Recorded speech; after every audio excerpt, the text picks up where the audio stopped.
All right, let's talk about how you write about juxtaposition.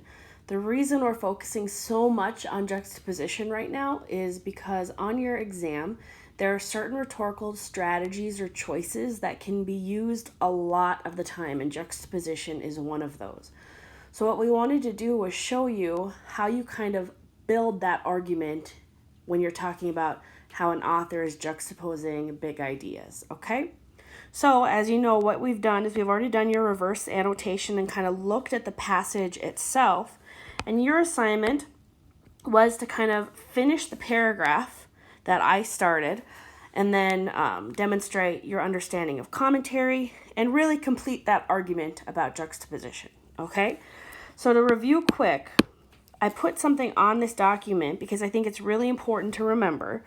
One is that you have to have a claim, you need evidence, and then for commentary, you need both an explanation of the strategy, which in this case would be juxtaposition, but then you also need to link it back to that overall purpose. And if you remember with this particular passage, the purpose is to illustrate that his illness is not a misfortune, okay?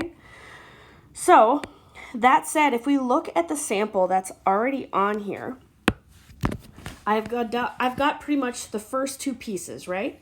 This first sentence, Gehrig juxtaposes misfortune with hope to refute the idea that his illness is a bad break. That would be my claim or my assertion. One thing I want you to notice, when you are talking about juxtaposition, use the active verb juxtaposes. Don't say author uses juxtaposition, because what we want to illustrate in that assertion is what is being juxtaposed. In this case, misfortune and hope. So this is a really good sentence frame that you can use anytime that you're going to be talking about juxtaposition. The speaker juxtaposes A with B, to, and then tell me why. In this case, I said to refute the idea that his illness is a bad break. This is a really strong, clear assertion, and it's hugely important to start your body paragraphs this way because that's how you build your line of reasoning. And as a scorer at the pilot this summer and someone who's going to score this summer, that is something that I'm going to be looking for as an AP reader, to see that you have clearly set out multiple claims that you're going to support in the argument. So super important, making sure that you have that really clear claim. The next sentence is where I kind of start my evidence. So it says, in the opening two lines, Gehrig acknowledges that the news of his illness may, to some people, seem like a bad break, but then counters this idea by stating he is the luckiest man on earth. So there I am referring to those first two sentences of the actual passage. And what I've done is I haven't just said simply, Gehrig says that it's not a bad break. I'm quoting directly from the passage. Instead, what I've done is I've kind of paraphrased up until here, and then I've used a direct part or a direct quote from that bigger part. And then I have kind of a lead in here, and again, I'm just using a little piece. So essentially what I've done is I've taken two sentences worth of the passage, and I've brought it down to 1, 2, 3, 4, 5, 6, 7, 8 words total. Like I've said in the past, we don't want these really long passages of evidence because all that does is you're just kind of copying big pieces from the passage and it takes me out of your argument. But because I've kind of integrated it like I've done here, it just seems like I'm kind of acknowledging that as I'm making my point that he said that some people think he got a bad break, but actually he thinks he's the luckiest man alive. Okay, so strongly recommend that you kind of use that semi-paraphrase method that we've talked about. And that is our evidence, okay? Now, we have kind of started this first piece of the commentary for you. It says, this juxtaposes the misfortune of his illness with hopefulness because the intention of this sentence for me is to explain, A, how is that an example of juxtaposition? And what is, where in the evidence am I seeing that? Okay?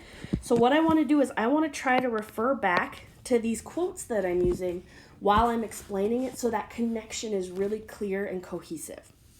So again, this juxtaposes the misfortune of his illness with hopefulness, because where others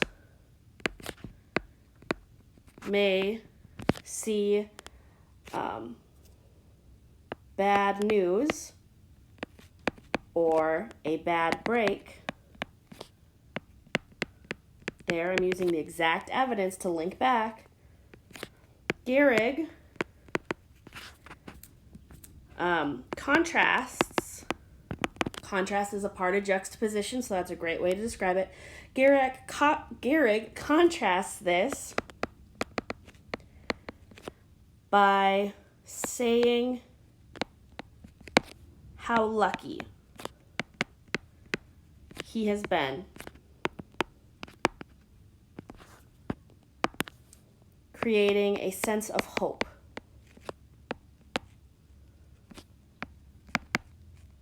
for his audience.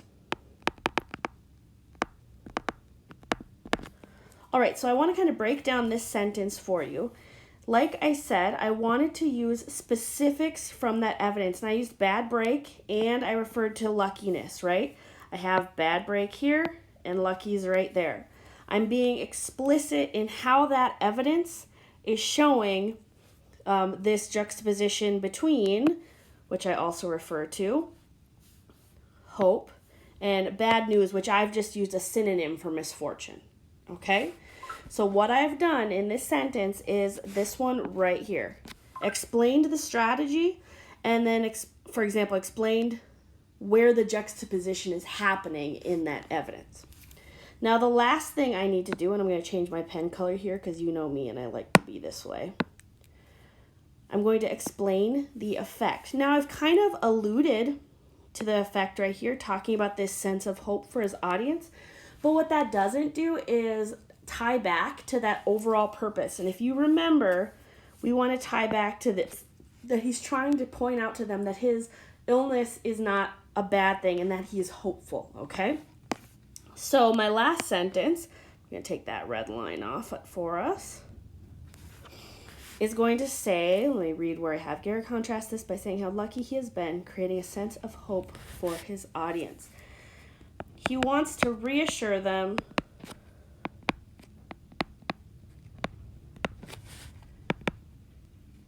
that despite his illness, he remains optimistic.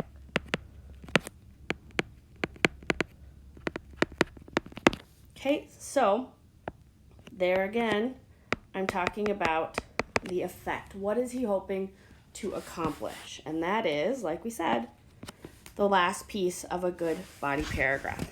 So your body paragraph hopefully took time to add this, which is explaining that juxtaposition and where it is in the evidence, and then linking to what effect is he hoping that will have on his audience.